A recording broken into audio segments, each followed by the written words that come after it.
I'm just calling to say I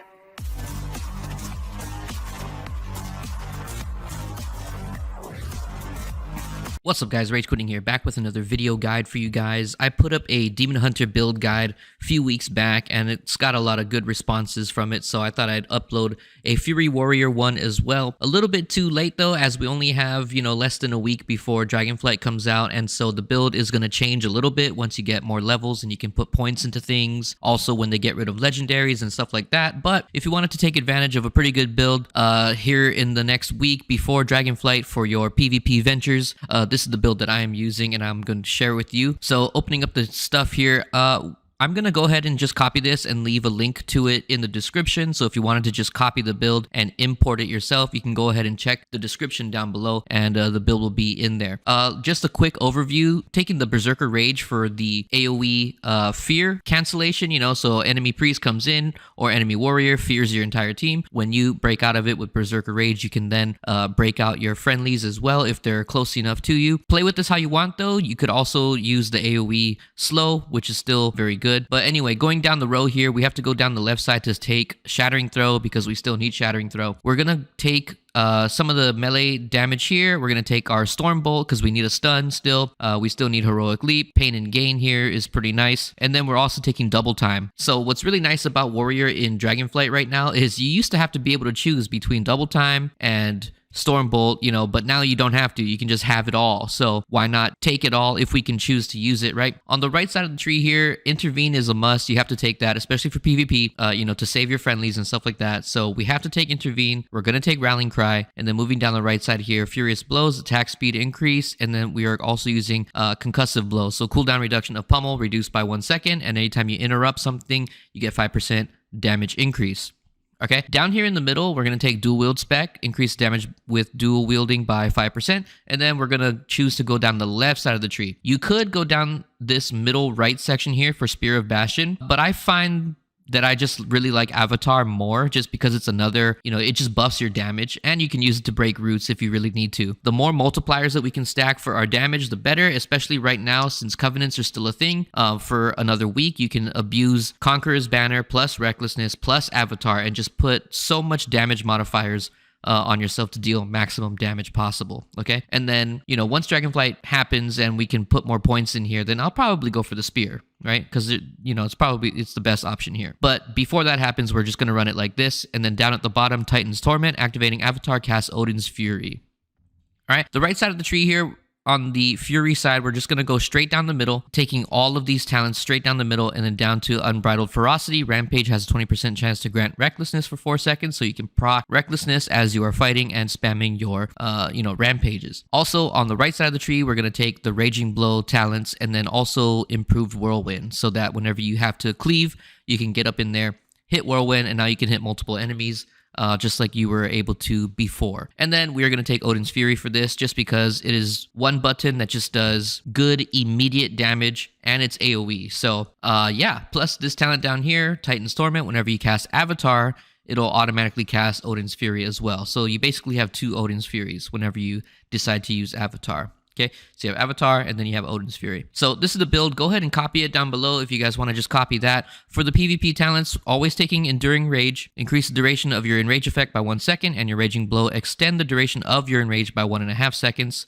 This is just really good for overall damage. And always taking Slaughterhouse, unless you're going up against, things that don't really have heals in like a 2v2 maybe, but that's rarely the case. So Slaughterhouse is always there. And then Disarm. I either play with Disarm. If I need a Disarm, I'll always take Disarm. Hunters, Rogues, Warriors, Demon Hunters, things that you need a Disarm for, always keep Disarm. But if you're going up against casters and you don't really need a Disarm, then Warbringer is another good option here, especially because we have Double Time. So Warbringer will get a lot of value out of Double Time. As far as the rotation goes, also, let me just back up a second here. So once we get more points in Dragonflight, I'm also going to be taking Fresh Meat so that Bloodthirst insta enrages you, like when you connect for the first time on any target. So the opener would be charge in, hit Bloodthirst to auto enrage yourself, and then move on with the rest of your damage. But for now, we're not taking it because we want to keep Odin's Fury. Okay, guys, since we still have Covenant stuff for another week or so, let me just go ahead and go through the Covenant stuff real quick. So we're playing Maldraxxus for Conqueror's Banner, and we're taking the standard, stuff here in the tree: Depths of Insanity, Stalwart Guardian, Vicious Contempt, Disturb the Peace. You don't really need Disturb the Peace though if you're not taking Piercing House, so just keep that in mind. You can change that with anything else. Veteran's Repute and Safeguard. All right, so for the rotation, so right now, since we still have Maldraxxus as a Covenant, we can use Conqueror's Banner. What I have here is a Conqueror's Banner plus Recklessness plus Avatar macro. So here's the macro for Conqueror's Banner. So we have Conqueror's Banner, Recklessness, Avatar, and if you're playing Orc, you have Blood Fury on there as well. So lots of damage modifiers on here, just to stack them all together while you have your go. So here we go with the rotation here. So we're going to charge in. If we take this talent later on for Dragonflight, then we're going to use Bloodthirst first, but since we don't have it right now, we're just going to go straight into using all of our cooldowns. And then for Warrior, your abilities are on a priority system, so if you can Rampage, you will always Rampage. If you can't Rampage, it's either Execute or Raging Blow. So if you proc Execute, then use Execute. If not, use Raging Blow, okay?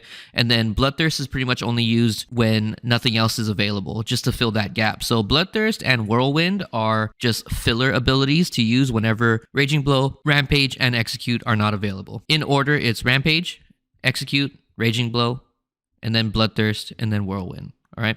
We're going to go ahead and charge in, use our Conqueror's Banner macro, which will auto-activate our Recklessness and our Avatar, and then using our abilities based on a priority system with Rampage being first, followed by Execute if it's available, followed by Raging Blow, and then Bloodthirst, and then Whirlwind if nothing else is available. And then go ahead and using Odin's Fury at some point during that opener as well. Okay, so here we go.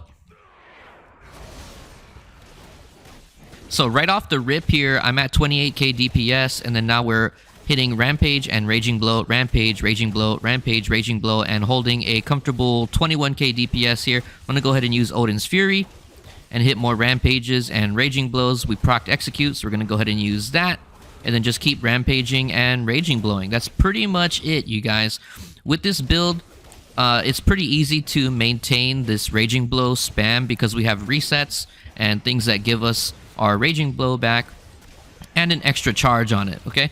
So we're done here now at 18k DPS. So once your cooldowns run out, that's when your damage is going to start dropping, because although Warrior has like okay consistent damage, their burst really comes with the timing of your cooldowns, right? So Recklessness and Avatar are on the same cooldown, so you want to try and use them together as much as you can so that you can get most damage inside of that window of opportunity, okay? But other than that, that's pretty much it. Not a whole lot to say about Warrior. If you guys want more like in-depth guides for PvP for the Warrior, I can go ahead and do that, but this is just a straight up build rotation guide, so I hope that met the purposes of this video. You guys really liked the Demon Hunter guide that I made a few weeks back. I'll put that down in the description below just in case you haven't seen it. But if you guys want to see more from me, be sure to leave a like, comment, and subscribe to the channel. I'm gonna post more videos once Dragonflight actually hits for all the other classes that I play: Priest, Rogue, Hunter, Demon Hunter, Warrior. And yeah, so hope you guys liked it. Hope you enjoy it. Go ahead and check this build out. It's pretty fun. Good luck out there in PvP, and I'll see you guys on another one. Peace. I'm just